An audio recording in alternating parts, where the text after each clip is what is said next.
Hello there, welcome to Look North. I'm Carol Malia. Hope you had a good weekend. Coming up on tonight's programme. Mental health support on the high street. Hopes a new drop-in centre can help an area where suicide rates are among the highest in the country. This is a completely radical new way of approaching mental health, but also thinking about well-being and trying to change the message of mental health and supporting people to remain mentally well and active.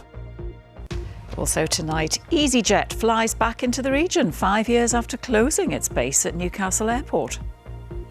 What is the right level of immigration? The government asks people in an area of Northumberland for their views.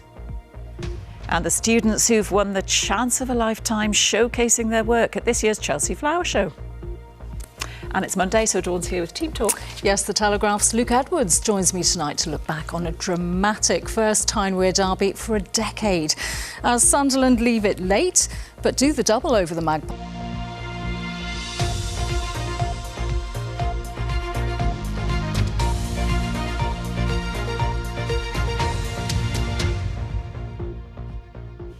Good evening. Some call it mental health on the high street, a pioneering way to tackle soaring mental health problems.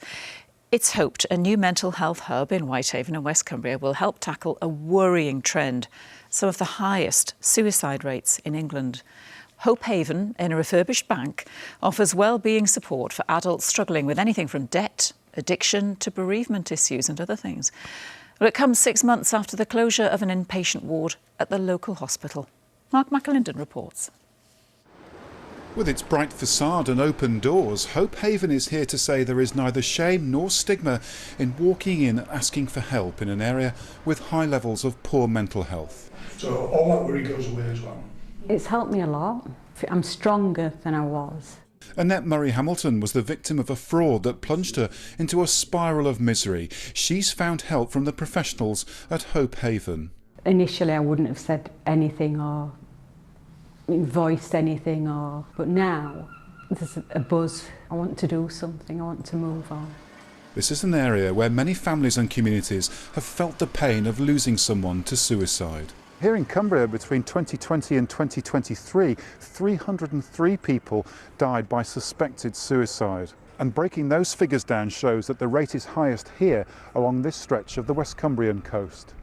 We know the difficulties that exist in West Cumbria and in Copeland in particular, and this is a completely radical new way of approaching mental health, but also thinking about well-being and trying to change the message of mental health and supporting people to remain mentally well and active rather than wait until things get to crisis. Will you judge the success of this place by cutting the rate of suicide here in this part of West Cumbria? If we can save one person's life, that would be a tremendous achievement, but it's about really changing how the community understands mental health and well-being. Does Hope Haven compensate for the loss of the Udale ward, which closed at the end of last year? What we've already seen with Hope Haven is that we've reduced the number of particularly informal admissions to any mental health hospital, and by providing support a lot earlier and making it a lot easier to get support, that's what matters to people. Hope Haven is one of just 6 pilot centres across the country and gives access to those who understand how breakdowns happen and how health can be restored. In the past, I've experienced my own mental health difficulties. I think it really breaks down barriers from the offset once you share appropriately and share what you've been through and share some of the symptoms, what you've had that can relate to what the person in front of you has. People naturally open up. The more you give, the more you get back. And it's like a different way for us to operate, but it's yielding good results. Hope Haven also offers short-stay crisis accommodation and is open from 9:30 in the morning to midnight during the week and from 4 p.m. to midnight at weekends. Mark McAlinden, BBC Look North, Whitehaven. Well, a little earlier I was joined by Pasha Tanriverdi from the mental health charity Every Turn, and I asked him why a service like this is needed. What we know from feedback from people who access mental health services, whether that's NHS crisis teams or initially their GP, or even talking therapies, is that it can be really difficult to access those services, and particularly it's difficult to wait. It's often the waiting time that's the issue. Hope Haven allows us to do something completely new. It gives a central space in a community, a neighbourhood mental health centre where people can just walk in, tell their story once and access the right support from the right partner, no matter who that is or what their needs are. And you know, some of it's about mental health needs, but actually often it's about social needs. So it's quite immediate, isn't it? It's a bit like if somebody's in crisis or in absolute despair one day, they might ring Samaritans, but this is a physical presence. Yes, absolutely. And it's, you know, it's mental health on the high street. And we talked about that a lot when we set up our first safe havens in Northumberland and Newcastle.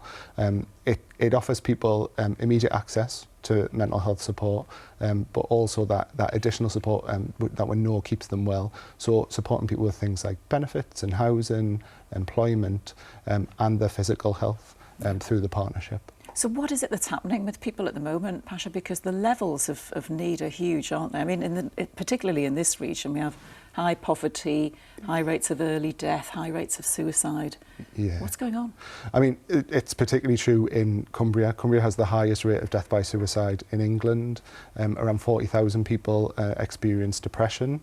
In Copeland, that's much higher than the English national average, and that's for a variety of reasons. But I think what we see the most in our services as a charity is that people are struggling to manage their mental health in the context of things like the cost of living crisis, employment and unemployment issues, and often, you know, relationship issues, things that impact people's everyday lives.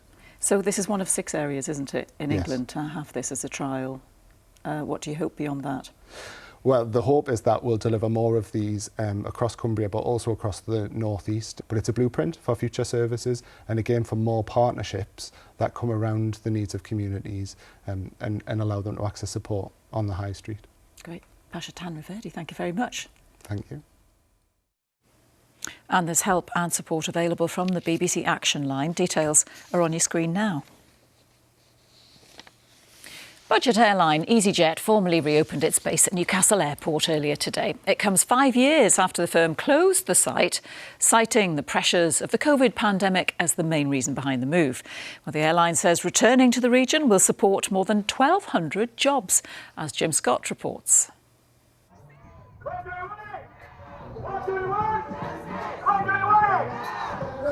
When EasyJet announced the closure of its Newcastle base, leaving just 2 routes, it was met with scenes like this. Protests just metres away from the check-in desks as most flights scrapped and jobs lost. But today the chief executive flew in to announce the return. We're basing 3 aircraft in Newcastle, and what's brilliant for the local community is it'll generate 140 direct jobs, pilots, cabin crew, engineers, but also over 1,000 indirect jobs. And we'll increase our capacity here by 85%. We're coming back to Newcastle because since 2023, we've grown just over 30% in the regions. A couple of years ago, we reopened the base in Birmingham, and now we opened the base here in Newcastle. But EasyJet did close its base in Newcastle and there were job losses. Do you not think you've lost the trust of some of the potential employees here? I don't think so. I mean, that happened in the pandemic, and a lot of airlines had to make a lot of tough choices in the pandemic. And as I've just flown up this morning with a number of the crew who have been working in Manchester and other bases since that time, they're delighted to be coming home. And one of those coming home is Nadej. She's a pilot from Durham. Super excited to be back in the northeast. It's opening lots of opportunities for passengers as well as employees here. What's it like for you flying back into Newcastle, seeing landmarks? It's just brilliant to be familiar with the local area. I was here for 15 years before, so it's just great to be back. Today is not just about the creation of jobs. 14 additional routes have been announced, some pre-COVID and some brand new, including Dalaman, Sharm el-Sheikh and Tunisia. Great, because normally you just tend to go to the same places, so it gives a bit more variation.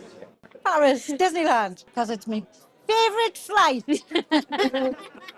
So when you have a based aircraft, you get a much better product in terms of the times that they fly. It's also enabled new routes like Nice and Lisbon, and obviously job creation for the region. It's absolutely fantastic. EasyJet says it's going to be the biggest summer yet, as its new routes have already taken off. Jim Scott, BBC Look North, Newcastle Airport. Right, Let's take a look at some of today's stories, which can also be found on the BBC News app. A 65-year-old man has been arrested on suspicion of supplying Class C drugs after several people were taken to hospital on Teesside after taking sleeping pills prescribed for insomnia. A photo of mole carcasses strung up on a Lake District barbed wire fence has sparked intense debate online. Many were outraged, but rural people defended the mole catchers. And Preston Park Museum's most famous exhibit, The Dice Players, is back on display after restoration. It was painted around 1650 by French master Georges de la Tour. Those stories and more are on the BBC News app and online. Immigration is an issue that can cause bitter arguments, isn't it? But a group of ordinary North East voters have been asked by MPs to come up with ideas that might heal divides.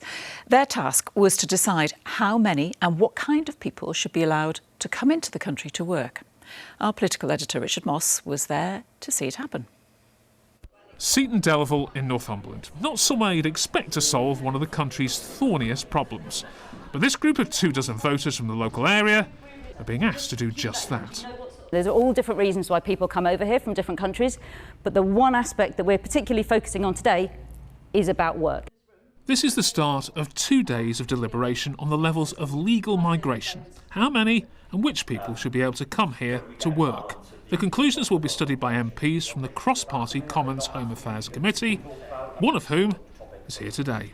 As a set of MPs, we need to be asking the questions that the public want us to ask and that reflect their views. And that isn't just the people that, as MPs, probably we hear loudest, maybe that are the loudest on social media or the people that actively email us. We want to bring a range of people together from different backgrounds, different starting views on immigration. The group's been selected to reflect the social and political makeup of the area and includes 2 women who came to the region as migrants. There's a lot of negative press about immigrants, you know. Everything that's gone on wrong in England is apparently it's immigrants' fault. So, yeah, I wanted to be here to see what the whole issue was about. I'm always told I'm the right kind of immigrant, so I kind of want to challenge that idea that, you know, there is no right and wrong kind of immigrant and that a lot of it is biased. Asylum and small boats are not part of these discussions, but immigration is an issue people feel strongly about, and those running the event are focused on preventing debate turning to discord. Often online it's very shouty, it can be quite nasty. And what we're trying to create in the room is a sense of it's okay to have all your different views, but there's a way of disagreeing agreeably so you can have a really healthy conversation. And so far, everything is staying civilised. If your mind's open, you can think, well, yeah, they could be right on that point, you know. When we're talking to each other, there's this sense of people actually hearing each other and finding relatable things in everything that people are saying. Something as divisive and complex as immigration probably can't be solved over a weekend in Seaton Delaval.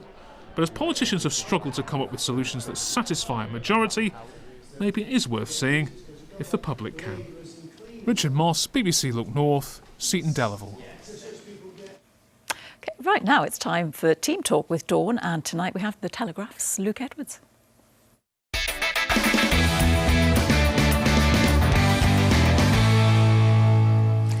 Thanks, Carol. Well, obviously only one place to start, and that's the Tyne-Wear derby. A difficult one to predict beforehand, I think, Luke, although Newcastle have an absolutely terrible record in recent times against Sunderland, and they've just come off the back of that Champions League mauling at Barcelona, so maybe it's not too surprising that the Black Cats have done the double over them. Yeah, Sunderland have really got Newcastle in a bit of a headlock in this fixture. Newcastle not won since 2011. It's very much red and white dominance of the North East at the moment. Certainly is, yeah. A bit of friendly flag goading to start with. Car here, but it is a derby day. Yeah, and the referee had to stop the match for a couple of minutes because of some racism towards Gertrude from the crowd. Yeah, very regrettable that, as was the goalkeeping there from Aaron Ramsdale. Should have tipped it over the crossbar. But I'm really pleased that Brian Broby got the winning goal. I thought he was absolutely unplayable. One of the best centre-forward performances I've seen from any team at the stadium like this season. Newcastle absolutely gutted, as you can see. As you can imagine, then they deserved to be. It was a huge game. Lost in Kieran Trippier. I think we are a big one family. Everybody fight for each other, and that's what you saw today. How was your battle with Dan Burn? I think good battle. At the end, I won. We stayed 1-0 down. Still possible to find a solution to go back in the game. It was the case. And after that, they didn't create many opportunities. We were well organized, and then I think after that, at home, they have to push to take more risks, but they were not confident, and we felt it. The pain that we feel is intensified by the supporters. We know how they will be feeling tonight. We really feel for them, and I think it's a really tough moment in our season. We knew the pain of the first defeat. We feel that even more on this one, being in our own stadium and having the lead and all the circumstances that surround it. So all we can do is try our best to recover as quickly as possible and focus on our next game. Perhaps a good time for an international break, I think. Now, in the Championship, yet another let-off for Middlesbrough. Borough could only manage a point at struggling Blackburn, but the two teams who could have leapfrogged them into second, Ipswich and Millwall, drew with each other. Yeah, that's the silver lining to the cloud, really, because I am a little bit worried about Middlesbrough. They're sort of stumbling a little bit as we enter the business end of the season. I don't think they're playing badly. They're creating chances, as you'll see here. There's a lot of opportunities. Their approach play into the area is good, but they're just not converting them. And it's 1 win in 4. It's 1 goal in their last 3 games, and that's a stumble. I mean, that is a concern. This is when you need to be trying to create that little bit of a gap between yourself and the teams in third. Obviously, as you said, Ipswich and Millwall drawing. That's a fantastic save, by the way. But yeah, disappointing and frustrating, and they've just got to try and find a way to be more clinical in front of goal. Because if they're not, I'm afraid either Millwall or Ipswich are going to catch them up. Yeah. And there is that huge game on Good Friday, Middlesbrough versus Millwall. It's feast or famine, isn't it, at the moment? And 7,500 Borough fans as well went to Blackburn to see them come away without a goal. A very good first half to come away with so many chances away from home against a team that the defends with pride and that I'm happy with. Then of course I think we may be starting to force a little bit too much in the second half. That sometimes comes into you want to win so much, you want to score that goal so much, you start forcing some things.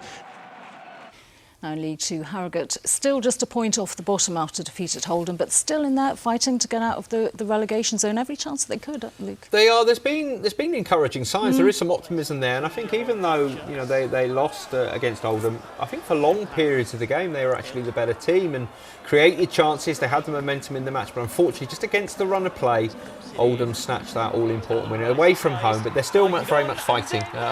They've still got a good chance of getting out of trouble. And York, they've won 11 of their last 12 games, so that really keeps the pressure on top of the table. Rochdale, they were 2 up at half-time. Josh Stones with both of them, and that second one capitalised on a big mistake actually by Brackley. Greg Ollie stepped up with the 3rd goal, nice little touch there. And who else but Ollie Pearce, the man of the season, scored his 30th goal of the season. Yeah, and I think Mark Hughes will be delighted with Carlisle United's response. Read the riot act after the midweek defeat at Tamworth. When you see the final score, you wouldn't actually believe that Carlisle were under a bit of pressure. They were actually trailing 2-1 at half-time, but a great second-half performance. Just regains a little bit of that momentum, but I think it's the reaction. When your manager calls for a bit of pride and a bit of fight, they showed it, and then they've just got to keep that going to the end of the season. They'll be pleased with that. Hartlepool still keeping themselves in with a slim chance of making the playoffs. The only goal of the game from Matty Daly, and they face relegation battling Morecambe on Wednesday.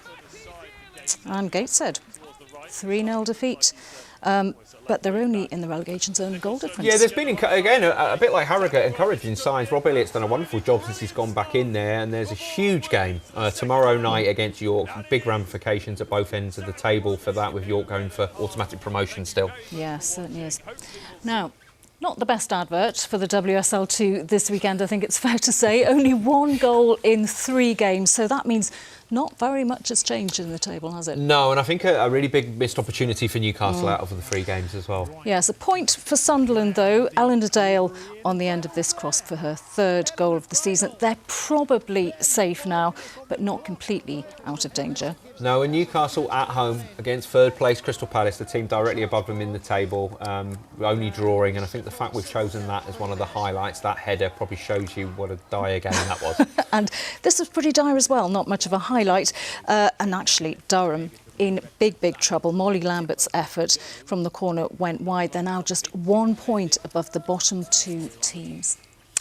So thank you very much. Enjoy the international break. Get some downtime yourself. I will. Absolute pleasure. Now, in Rugby League's Championship, Newcastle Thunder ran in no fewer than 8 tries to beat Keighley Cougars by 44 points to 18. And in Rugby Union, Newcastle Red Bulls came so close to causing the upset of the season, losing to Premiership leaders Northampton Saints by just a single point at Franklin's Gardens. Saints were without a number of key players, but in Stephen Jones' first game at the helm, it was neck and neck throughout, with both sides scoring 4 tries apiece. Tom Christie's pick and go right at the death, giving Newcastle 2 bonus points, and that was the very, very least they deserved, Carol. Now, there's a reason behind this question, Dawn. Prepare yourself. Did you get your greenhouse finished? Oh, I did, yes. You did? That was Which quick. is good, because it's going to be windy later this week. Job done. Excellent. Full marks. Right. There is a reason for asking that, as I said, and it is this, because if, like Dawn, gardening is your thing, it's a lovely story coming up next, because a team from Huffle College in County Durham has fought off competition from all over the country to be the only students showing off their work at this year's Chelsea Flower Show. Yes, I'm going to have to go and give them a visit, I think, when I'm down there. Yeah. They're working on a 5-metre high structure they're calling a flowering laboratory, and they're being mentored by royal florist Simon Lysett. Jonathan Swingler reports. In a few months' time, we'll next see this structure transformed at Chelsea Flower Show. Advice is at hand. Floristry students at Huffle College have a visitor who knows a thing or two about flowers. I'm very lucky as a florist. I created flowers for the Beckham's wedding, for the wedding reception of the then Prince of Wales, now His Majesty the King. How exciting to upgrade my CV that way. I was also lucky enough to be asked by the RHS to design their Platinum Jubilee tribute to Her late Majesty Queen Elizabeth II back in 2022. On her tour, the main display in her honour, a 4-metre high floral portrait. Now he's helping the students here put on the best display they can at Chelsea. Winning the contest to do that is impressive. There was a lot of competition, and the creativity of the florists across the country is always amazing, but East Durham knocked it out the park. It is so exciting because these fabulous floristry students are creating an exhibit that will be displayed within the Great Pavilion at Chelsea Flower Show. Now, that's not an opportunity many people get. It's the result of a lot of hard work. We've been trying now for 3 years, and this year we've done it, and we're really, really proud, and the college is over the moon with it as well. So it is an accolade that is just exciting. His enthusiasm is matched by his students. When we first got in, I remember Alan like bouncing into the classroom and just like saying it, and everybody was like really happy because it's a very big deal. An opportunity which I kind of grasped with both hands, to be honest. As soon as I kind of thought there was an opportunity to go for it, I just kind of jumped in with both feet, really. It is amazing. It's allowed us to work as a team. It allows you to increase your confidence, and to be there is quite extraordinary. And there's more good news. Another student at the college is in the running to be Florist of the Year at Chelsea Flower Show. Very excited, but also nervous. I think the advice that I've been given from people who have been there before, some of the experts, is just go and do your thing, relax, enjoy it, enjoy the experience. And for those wanting to stay in the industry, there's some advice. Best clients are the ones that pay quickly, the worst clients are the ones that never know what they want and haven't got enough money to pay for it. Can you tell me who they are? No. Jonathan Swingler, BBC Look North, County Durham. Well, you are going down to Chelsea. Yes, I'll go and I'll pop in. Excellent. Right, let's have a look at the weather forecast now, shall we? Because I think this week's a bit mixed. Here's Darren Bett. Hello there. It is going to get colder over the next few days. There is some wintry weather in the forecast as well, just for a short while. But today, after the early touch of frost, we've seen more cloud coming in, little or no sunshine, but dry weather. And we're still in mild air at the moment, but as well as more cloud around tomorrow, we're going to find rain developing more widely with a stronger wind as well. Now, most of that rain at the moment is sitting on that weather front here that's affecting Scotland and Northern Ireland, but it's that will move its way southwards. Whilst many places still dry during this evening, still have a lot of cloud around as well. That cloud will thicken as the night goes on, and we'll see this spell of rain pushing its way southwards. Most of the rain will be over the hills. To the east, it may well stay largely dry. The wind picking up a bit more later in the night, keeping it mild. Minimum temperatures perhaps 7 or 8 degrees. We've got some rain around though on Tuesday, and as you can see here, the rain is going to develop more widely, even across some eastern areas, particularly in the afternoon. We'll see some rain. The heaviest of rain, I think, is going to be over the hills. There'll also be a stronger southwesterly wind, and it's still mild. Temperatures could reach 13 or 14 degrees, but it's after that rain clears that temperatures are going to drop, and that's after dark really. That weather front will sweep that rain southwards out of the way, and then we get more of a north to northwesterly wind bringing down an Arctic airstream, and that's going to bring some sunshine on Wednesday, but will also bring some showers. Now these could be a touch wintry, especially over the hills. There could be some hail and some thunder around. There'll still be some sunshine as well, but it is going to feel colder in the wind. There will be a stronger north to northwesterly wind, so we've got temperatures perhaps only 8 or 9 degrees maximum temperatures on Wednesday afternoon. And it will start cold and frosty as we head into Thursday. The cloud will increase. Then after that, temperatures will start to rise a little, but we've still got the chance of a bit of rain, I think, for the outlook. We were just discussing it's next weekend apparently that the clocks this coming weekend. Yeah, the clocks go forward. You won't notice the extra light in the evenings, will you, with the snow and the wet weather and clouds everywhere? Typical. But at least it'll be like when we leave work though, which will be nice, won't it? Always a joy that time of the year, isn't it? Yes. Right, that's it from us. Have a lovely evening. Bye-bye. Bye-bye.